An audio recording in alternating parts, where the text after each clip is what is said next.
Hi, this is the first time I'm testing out my new camera for recording, which is very exciting, but bear with because it may not be perfect. I'm still figuring out the settings, what works best, so if this video doesn't come out in the most impeccable quality you've ever seen in your life, yeah, please don't hate me for that. So, 6 years ago, I made a video titled something along the lines of for people who don't open up to others. That's crazily the biggest video on my channel. A lot of people resonated and felt the same. Honestly, it was very heartening to see, heartening and disheartening. It was heartening because I was really nervous about posting it and I was like, this is probably just a me thing, and I was really anxious to share the video and it felt very vulnerable. It was nice to see that I wasn't alone and that other people could then see that they were also not alone, and that small little space people find in community was really lovely to see. I've read every single comment on that video. I know I might not respond to all of them, I'm sorry, but I have read every single comment and I've managed to gauge general sentiments and kind of where everyone sits with this discourse. I did notice a very common comment, which was someone being like, yes, in theory I agree and I totally recognize myself in this, but I don't know how to even go about that. I genuinely do not know how to even start considering opening up or knowing how I feel, and I've just lived this way my entire life. Honestly, I agree, it's very much easier said than done, and even though I made that video, it doesn't mean that I had therefore fixed everything and everything was perfect. Even in the past 5-6 years since making that video, I've had to learn so much and grow so much and change a lot about how I perceive the world. But because I noticed this was quite common, people were like, yes, I do want to open up but I don't know how, I thought it might be useful to share some tips, share my journey with this. Obviously it's going to be subjective. I'm not an expert, I don't know everything in the world, but given I am the one who started this conversation, I don't want to leave you guys high and dry and be like, okay, now go figure it out yourself. I feel like there's more of a conversation to have here. When I noticed how much this resonated with people and how many people turned to this video for comfort, for guidance, to better understand themselves, it made me realize it's really a wider issue. It's not just a me and my friends thing, it's clearly a wider societal issue. There are people from all different backgrounds from all over the world and they're all saying the same thing in my comments. So that made me start to question why? Why is this happening? How is this a thing? How can we work on this? So I do want to say thank you so much to everyone who commented on the video, who watched the video, who liked the video, because really your comments and your thoughts and feelings really formed the backbone of this video and was just really so informative. It really offered so much insight as what we're thinking when we feel these things, if that makes sense. The agenda for today, because I love structure, we're going to talk about why we find it hard to open up and identifying that within yourself from a societal, interpersonal and personal perspective. And then we're going to actually talk about okay, in practice, how do you open up, go through it step by step. And although it might sound really basic, I feel it's always really useful to have a step-by-step thing. At least I find that. So first of all, I feel there's a lot of misunderstandings about what it means to be open with your emotions, and I did notice that as well in what people have been saying. It can often be twisted or misunderstood. So just to clarify what it is and what it isn't, it is not trauma dumping, which is when someone shares a traumatic experience without warning or invitation. It can often be quite overwhelming to the listener, and it can be quite disregarding to the listener's feelings. It's not that. Nor is it using your emotions to manipulate those around you, such as playing the victim for sympathy. What being open is, and what sharing your emotions, the kind of definition is, the act of sharing your thoughts, your feelings and experiences with others in an open and honest way, essentially building trust by allowing others to see a deeper part of yourself beyond the shallow level of who you are. So why? Why as a society do we find it difficult to open up to people?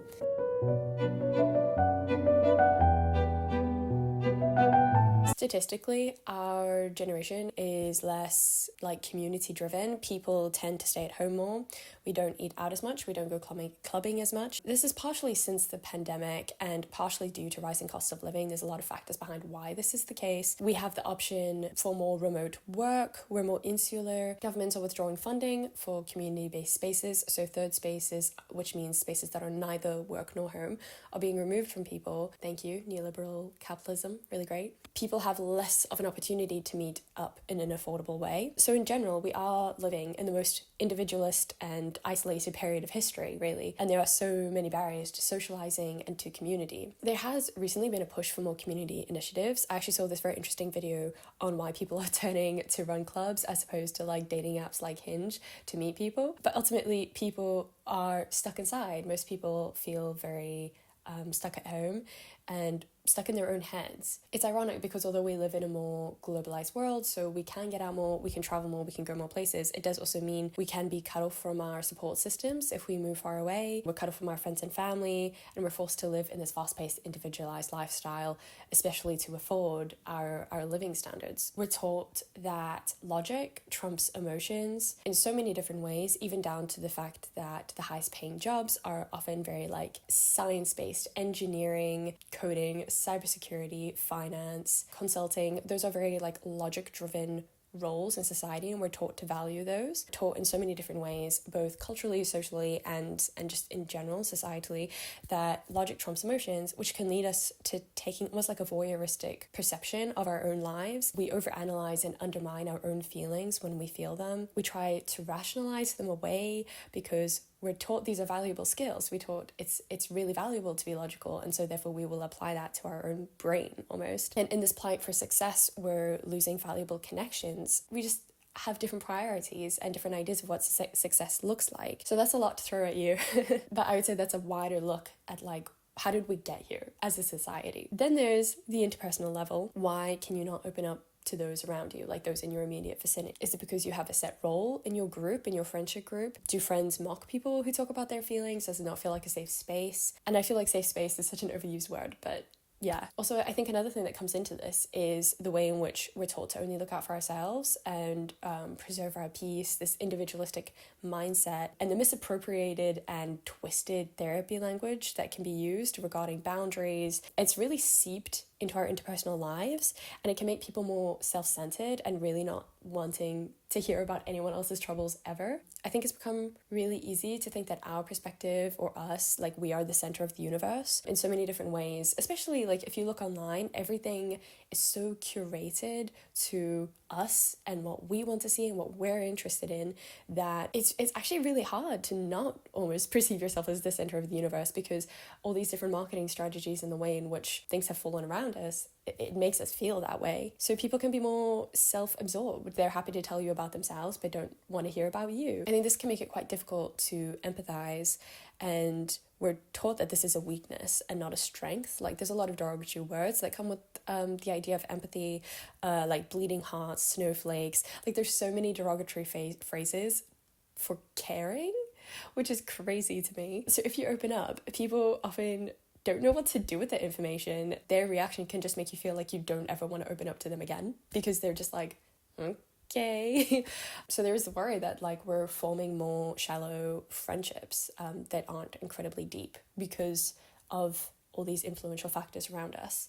On a more individual level, like yourself, why can it be difficult to open up? I think it can partially be because of our background, our identity, and how we're conditioned. All of that kind of shapes how we view the idea of opening up. There's so many different demographics we can look at and examples we can look at, but I just selected a few just to talk over, just to give an example as to how you can identify your own background and your own identity and see how that's shaped your perception of opening up. So the first example is men. I know Western culture is trying to like move away from this mindset.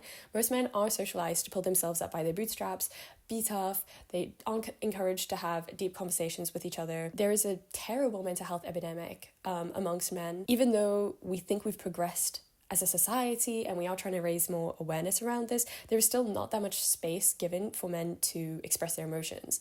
And now there's like trends that I'm seeing where there's like this push for masculine energy and for men to be the rock in heteronormative relationships, which is like this kind of idea is being purported by people wanting to themselves embrace their own soft energy, and so that therefore their man has to present this like masculine energy, which feels like a lot of pressure to put on them and very unfair. Yeah, here I am standing up for men, but I do think they're often forgotten. They're not allowed to be soft. They're not given permission to be soft, so therefore tend to bottle things up or are so emotionally disconnected with themselves that they don't even realize they feel certain ways or don't even know how to recognize emotions. I mean, like, how many men are encouraged to journal, to cry, to share their struggles? Because they've never been taught how to vocalize their feelings. They can't even vocalize it to themselves. I think this connects a lot to like the idea of angry men, and I think anger is one of the only emotions it's acceptable for men to express. A man may be feeling a lot of things, but it will come out in anger because it is the tip of the iceberg, but the only thing that they're permitted to express. They're allowed to be violent and angry because that's what we expect of men. Whereas I don't think that's necessarily like a true form of expression. Obviously, if someone's angry, it could be for so many reasons. It could be deep down they're really scared. They feel small and nervous and anxious and not good enough and all these different things, and that can then come out externally in anger. So I think also just like not knowing how to recognize and process their emotions is like a really big issue. And I feel like now we're seeing all these alpha male types saying like, you don't need anyone, a man is his own island, like fuck that emotional shit, like you just need to be successful in this and this and this way. Like, this is bullshit. I think Sally Rooney said it best about community, but like everyone needs community. And I also don't believe this sort of like everyone should be very self-sufficient and you don't need anyone else to love you, you just need yourself to love you. I think that's nonsense. I mean, of course we're all connected in a network of human relationships all the time which sustain us. I mean, people are out in fields picking crops so we can eat. People are making clothing that we have to wear. So the idea that you can move through the world as a self-sustaining individual is it's a fiction. It's a delusion, really. And so I don't know how that can apply interpersonally, by which I don't mean to suggest everyone has to find one person and get married at a certain age or ever. But that human relationships are very important. They're very sustaining, whatever form they take. They don't need to be conventional. They can be very unconventional, but they're not just optional. You can't just opt out of the rest of humankind. I feel like trying to isolate men further and tell them they don't need this is very harmful. So we can then flip that and we can look at women and like how women are conditioned to people please. We're taught to suppress our own needs and wants, be self-sacrificial. There's a huge rise in trad wives and the idea of traditional living. These women are kind of depicted to be the epitome of self-sacrifice. In this way, we're taught our emotional needs aren't important, like aren't a priority, and don't deserve to be met, like aren't real. Your 7 kids, your husband, your dogs, your chicken's needs outrank your own in this scenario. Opposite end of the spectrum, women can also be taught to put their emotions aside so as not to attract misogynistic comments. They want to be taken seriously in life. They don't want to be dismissed. Therefore, don't want to lean into their emotions and want to be as logical as possible, because otherwise we can be invalidated, called irrational, hysterical, jokes about it being that time of the month, which I have still heard, even though we think that's an outdated concept. Unfortunately, it's not.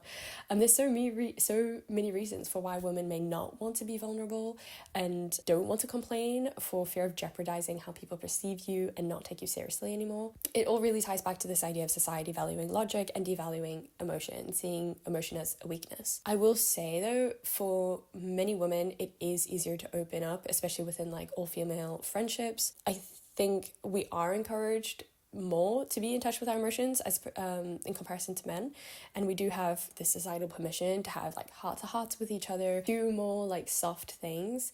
It is quite a closed community though, so just because you can open up with friends, it doesn't mean it's easy to open up with a partner. And not all women have access to these communities, so a lot of women are still quite isolated or socialized to suppress how they feel. And unfortunately, I've also seen a lot of women shame other women for being emotional, for being vulnerable and expressing their emotions. I've seen other women shame women for that and call them hysterical and say like, oh, they make such a big deal about everything, and really invalidate that. And yes, we can like pass it off as like, oh, this is such pick-me behavior, but it's also so sad that some women have really been indoctrinated by that thought and really believe it, and it means that they are probably very pent up and trying to exude logic and practicality and not embrace their emotions, which isn't healthy for anyone. People of color have historically had their pain and their struggles invalidated, particularly women of color. Black women were believed to be less civilized and therefore less capable of feeling pain back in the day. The so-called father of gynecology, Dr. Sims, if we want to call him that, doctor, he was the father of gynecology, and he conducted most of his experimental procedures on Black women without anesthesia because he didn't believe it could hurt them. He thought that they felt less pain. Obviously, although we've come far since then, slavery isn't a thing anymore because they were his slaves, there still remains like this modern day institutionalization of invalidation of Black pain, and that's still very present. You can't deny that just looking at the statistics. Black women are less likely to be believed about health issues by doctors. It all stems from the idea that Black women are tougher somehow, have a higher pain tolerance, that's not a real thing. Such an environment can make it so difficult to be soft, to be open, and to be able to like admit that you're having a tough time because you don't believe those spaces of support are for you, or doubt that you'll be believed. Within this, also coming from a traditional family can also make it difficult because some cultures and also just older generations in general can really invalidate mental health struggles and kind of make you question yourself, or like give really bogus advice like, well, I don't see why you see that's a problem. I just scream into my pillow 3 times a day and honestly never had a mental health issue, so I don't think that's real. People with neurodivergence can struggle to be open with their emotions. This is a really broad category, obviously. Apologies if I am overgeneralizing, but they can have a hard time identifying, understanding, and articulating their own feelings. It actually, that has a name, it's called alexithymia. And they can also have a tough time interpreting social cues. They may be concerned about being misunderstood or misinterpreted, and so choosing not to say anything at all. Many neurodivergent people experience sensory overload. They may also just want to avoid emotional conversations because it can be quite overstimulating, or they might become a bit like distant when tough topics come up, so it could come off like they don't care, even if they do, just because it can be quite tough to like emotionally process all of that. Masking is also really common amongst neurodivergent people, which is where someone tries to appear neurotypical and conform to normative ways of behaving. But this in itself can lead to emotional suppression, and it can make it more difficult for someone to like authentically be themselves and be open because they're constantly masking and pretending to be someone they aren't. There are a lot more complex reasons behind this. I'm not just trying to build on stereotypes about neurodivergent people. A big issue is that there's a very narrow definition of what it means to express yourself, and people are taught to express themselves in very specific, neurotypical, very normative ways. This leads to neurodivergent people not really having permission or being a bit taboo for them to express themselves, and society can often dismiss them when they do share emotions in a way that is like outside of the narrow definition, that's a bit unconventional. For example, a neurodivergent child being labeled as naughty or acting out, a lot of the time, like, no, they're not acting out. They're not trying to hurt you. They're not like, they don't have like this like evil mastermind plan to like get at you. It's not out of spite. It's like a form of expressing themselves. And instead of working with this and tapping into this method of communication, they're punished for it. They're told that that's not okay. And so it can also just lead to them suppressing their emotions because they're almost told that their emotions aren't okay. There's also, I don't know if you know of ABA, like training for autistic children, for example, and it like trains them to behave in a neurotypical way and get rid of autistic behaviors, which essentially just means repressing themselves and how they actually feel. Once again, these are really just a few ways in which our identity can in some way form our understandings of opening up or hold us back from opening up. And maybe it's just worth questioning yourself. Who are the people you're surrounding yourself with? What was the messaging around sharing your feelings when you were growing up? What's the messaging you're receiving now? All of this shapes our perceptions and our overall confidence in opening up, learning more about our emotions. Yeah, I mean, if I put myself forward as an example as well, I grew up being the family therapist. From the age of 7, I was learning about my parents' marital issues. And so this is a trajectory for many eldest daughters, unfortunately, like they're adultified from a very young age. This did shape me into becoming a really great listener and being very empathetic with other people. However, it did mean I had issues with recognizing my own emotions because I had to suppress them for so long where they weren't a priority. And so I became very hyper independent. I struggled to open up. I kind of convinced myself I could do everything alone and could resolve everything by myself. But as we deduced in the previous video, that just made me more of a superficial friend in a lot of ways, and I had less of an emotional connection with friends. Yeah, I think just not being able to open up really hindered being able to build deep connections because I was so convinced that everything was fine all the time. And really recognizing your patterns of behavior is the first step to actually being able to tackle it.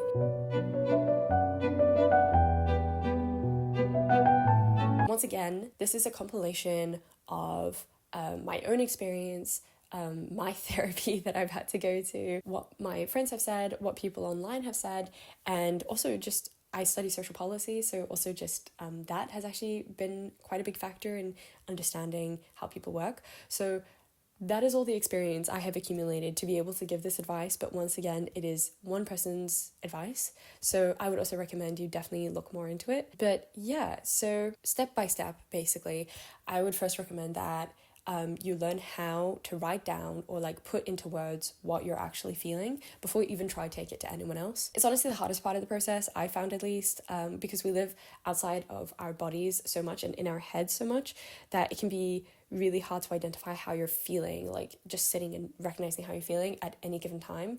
If anyone were to just randomly ask me how I was, most of the time I'm just like, yep, fine, I don't know, like, yeah, why are you asking? It takes a lot of work and a lot of practice, honestly, and it's something you really need to stick to, and you probably will need to undo a lot of thought patterns to be able to get to this point. But yeah, I'll try break down how I've gone about it and give like various options for how you can do this. It might feel overly basic in some ways, but I really wanted to be as detailed as possible. First of all, you can use a feel wheel, I think they're called, which is a massive like pinwheel with like basically every single emotion in the entire world. Some of them you have to Google because you're like, what does that word even mean? It sounds kind of silly and childish, but there is actually a lot of value in it. It can help you name like very specific, very nuanced emotions that you won't necessarily spontaneously think of yourself. And it's almost like on a scale of intensity. So it could be like annoyed all the way up to like irate. And it can almost help you also gauge how serious, how high this emotion ranks in like a scale, and it goes beyond the basic happy, sad, smiling face, frowny face. Like it's a bit more detailed than that, so that can be useful. Observe physical sensations, like how does your body feel or react. And this is something that was useful for me because although I couldn't name my emotions, I could at least sit and feel how my body felt when I felt those emotions, if that makes sense. And I could almost narrow down how I was. So for example, like, do you have a tight chest? Do you have butterflies in your stomach? Do you have brain fog? These are all signs that can build a bigger picture of how you feel or how you react to certain things. Try rate your emotions from like a 1 to 10 scale, like from slightly to extremely, like slightly annoyed, extremely angry. So once again, you like start developing this understanding of how severe the emotion is. Take time, like really take time out of your day, or if that's too much, like out of your week to reflect. I try every Saturday, I have like a little journal, like reminder in my notebook, because although I can't reflect every single day, it is really good to just sit and process the week once a week. It's so easy to get caught up in life that we really stop and think and like actually reflect on how we felt about the day, like the best and the worst past. I actually have a gratitude journal I would show you, but it is currently propping up this whole system that we have going here. I have about 1, 2, 3, 4, 5. I have like 10 books stacked beneath you to be able to have you at this level. But so I have a gratitude journal, and in it are a lot of questions and prompts, and it's been so helpful for me to identify just small little things in my day that I was grateful for, what my biggest challenge in the day was, like how I would rate the day. These small reflective practices and learning what I appreciate, what I'm grateful for, have well, first of all, I think it's made me a more positive person, but also it's just made me a bit more in tune with like what I'm experiencing, instead of just experiencing it, like actually processing it a bit more. Once you do have a better idea of like how to identify your feelings and emotions, you can start journaling. It is okay if it sounds childish, like it really is. No one's going to read it anyway. You can literally be like, I feel mad because Christine took the last pudding cup and I was really excited for that. Like just capturing your circumstances and your feelings is a really great way to map how you're doing and where your emotional state is at. And you might even notice like recurring patterns and recurring feelings coming back up in different situations. And you can almost be like a detective, like, oh, I see that there's like a common theme here. Maybe I should deal with that within myself. I seem to keep getting triggered anytime someone says they need to go, and it makes me feel very rejected. Why do I feel like that? I mean, you can also express yourself in other ways, like through music, through art. I feel like also just listening to music can really help bring up emotion in you. Literally just lying on your bed listening to music can, I feel like, generate some sort of emotional upheaval, like some sort of emotional state within you that you can then hone in on. This is very therapy speak, but you can also start using I feel statements, like I feel in quotation marks, to express your emotions. Like there's so much power in being able to express how we feel. Often we don't have the vocabulary or the reflection time to actually be able to vocalize this. It can be so empowering if you've worked through all these steps and you've got to the point where you can actually say how you feel. You can even practice like talking in a mirror or saying to a pet. I know it sounds silly, but really it can take some getting used to just saying how you feel out loud. And so you might feel very self-conscious saying it in front of other people, so you can always practice saying it just wherever you are. And it also can feel taboo sometimes to say something out loud because it makes it real in a way. It makes it feel like it exists. Unfortunately, it was always real, so I'm sorry to break it to you.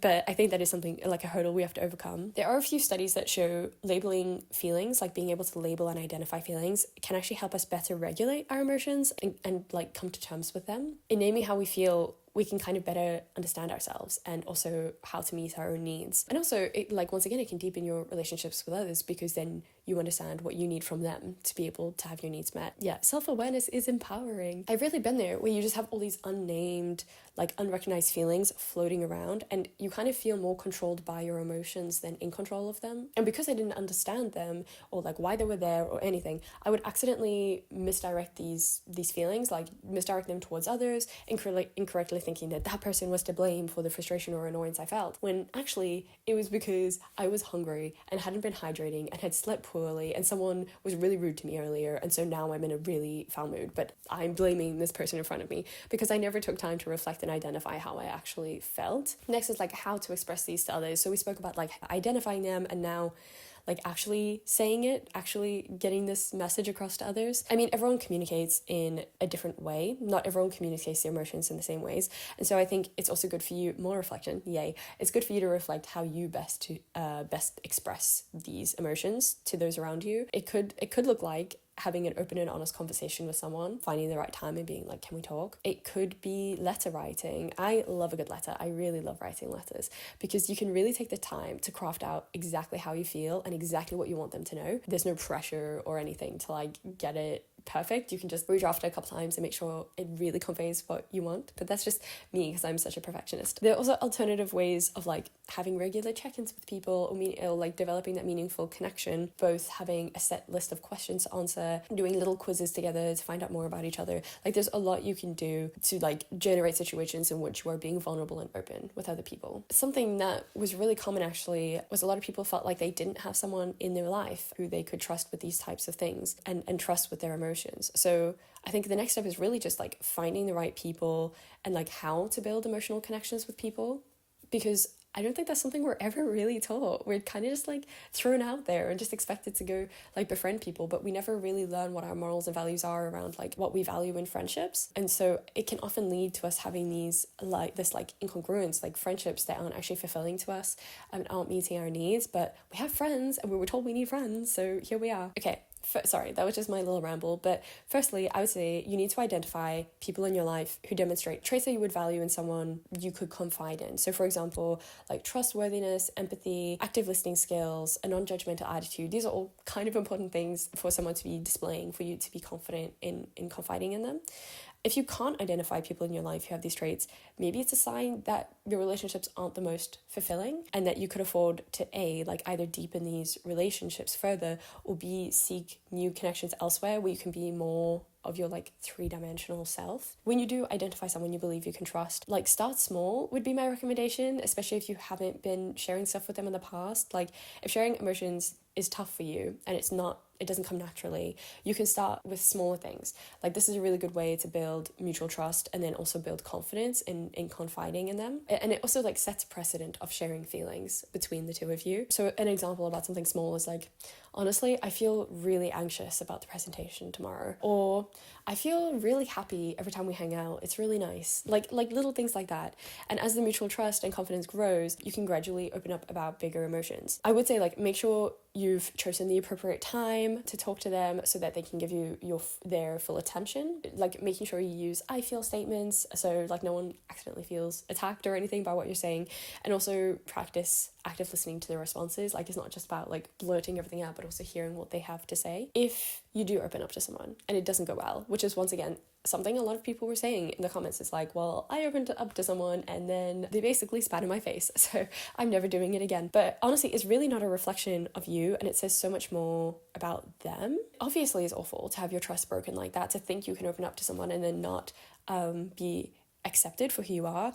And I completely understand why it would lead to someone withdrawing, why it would lead to you not wanting to make that mistake again or confide in anyone again. Honestly, I would probably do the same if I had such a shitty experience like that. It's like kind of a self-protective measure, but it's so much braver to be vulnerable despite previously having had bad experiences and continuing to seek out the right people who aren't going to invalidate you or mock you. It's the same like concept of like, oh, someone got their heart broken when they were 17 and so they decided to swear off love and never seek love again and fuck people and fuck love. And it's like, okay, that is a natural self-protective measure, and obviously there's a lot you need to work through to regain trust in people again. By building up these walls, it's the more cowardly approach long term, and what is more brave is being able to like push past this one experience and try again. Because I really do want to emphasize it's really obviously not you, and really obviously more reflective of how those people are very close-minded and not empathetic. I would say be mindful. Reciprocity is important.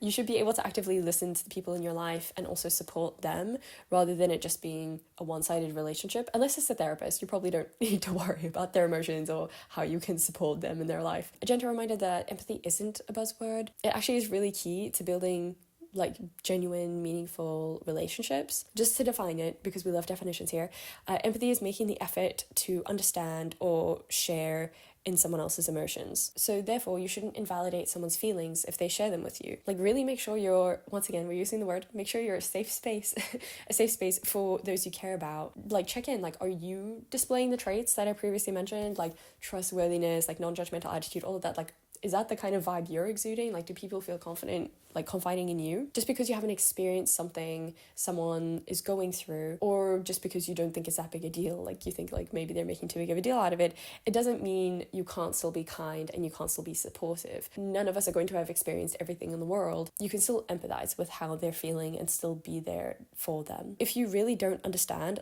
also don't be scared to ask questions. This is something I always say, but, like, honestly, most people really appreciate that because it shows that you're making an effort to see them and to understand their struggle. If you're finding it hard to find your people, just remember there are so many things out there for you. There are a lot of free support groups for pretty much anything. They are spaces where you can share your emotions and receive support. I know therapy isn't available for everyone. There are a lot of free options depending on what country you're in, but if it is an option for you, that is another way for you to express yourself and feel less alone with your emotions in a very like non-judgmental space, and also get like a really good like objective view of everything. In terms of expectations, I think this is something that is also not spoken about too much. It's important that we're clear about what we're expecting from sharing our emotions with others. Like this takes clear communication, which is hard. I've noticed most people do not have that skill. Often, sometimes I'm not very good at clearly communicating.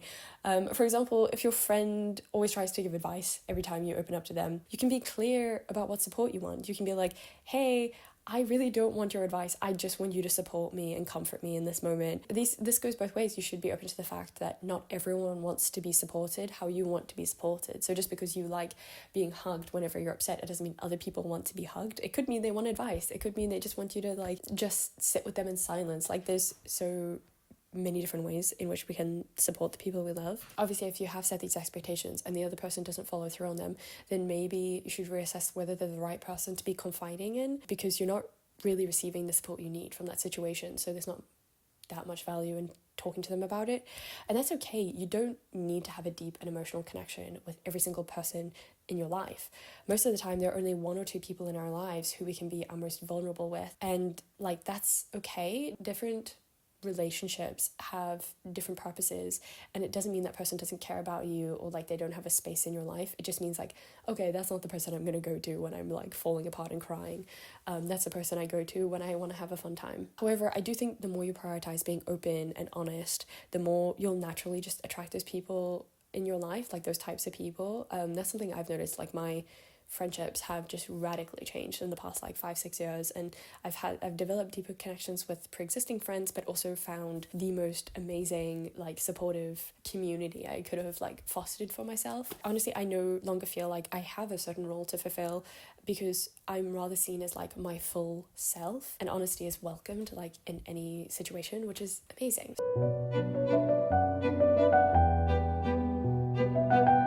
So final thoughts on this long ramble. Often we're terrified of judgment when in reality we're our biggest critics. I've shared some of my ugliest feelings with my friends, and honestly, their response, like 80% of the time, is like, oh my god, me too. I had that exact same feeling. We think we're alone, but in reality, a lot of people around us having the same issues, thoughts, feelings, but we're all kind of too scared to say anything about it. We always judge ourselves more harshly because we judge ourselves based on our thoughts in our heads, where we judge others based on their actions because we can't see inside their heads. If there are sirens going off in your head and everyone around you seems very calm and composed, it makes a lot of sense why we would think like, okay, it's just me. I'm the only one dealing with this. Really, you never know, because once again, you cannot see inside other people's heads. And probably most of the time, like if someone were to just look at you, they would think you look completely fine. They would probably be comparing themselves to you, like, wow, that person really has it together. And so that's why I think like that openness is so important. You really never know. I think we're missing out on a huge chunk of life, or like what life has to offer, by not taking that leap, investing our time into getting to truly know ourselves, into sharing our feelings with others, forming those connections. And something else I also think to myself sometimes when I do tend to repress emotions is like, what good would it have done you to repress everything for your whole life? People will say at the end of my life, wow, Tamron, she never really had an issue in her life. She seemed very put together, very, very calm and collected. And that's it. Like, that's it. That's what you get for a lifetime of suffering in silence. Like, honestly, not worth it in my opinion. I would rather be slightly messier, be a bit more open and honest and raw with how I feel, and normalize that, than try repress everything just to give off this like good girl vibe. So yeah, that's kind of my video. I think there's so many ways in which you can work to improve your empathy, and I think just getting involved in the community more is such a great way to feel more connected to people. Volunteering, like going to a run club, all these different ways of building connection with unlikely people who you wouldn't normally meet in your day-to-day life, I think is so important and so special. And community is not lost, it's not gone forever. We can bring it back. There's so much we can do to foster openness and honesty, and I really encourage you to like seek out those opportunities in your life. Once again, thank you so much to everyone who has been supporting me these past 6 years. Thank you to everyone for watching my videos and for leaving your comments, and for sharing your own very personal life stories. It really meant a lot, and it was just so insightful, and it made me feel not alone, because I know I made the video to make other people not feel alone, but it also made me feel less alone. So I'm really excited to hear what you have to think about it, because I don't think this is comprehensive, and I think there's so much more that could be added. So please do let me know what your thoughts are on it.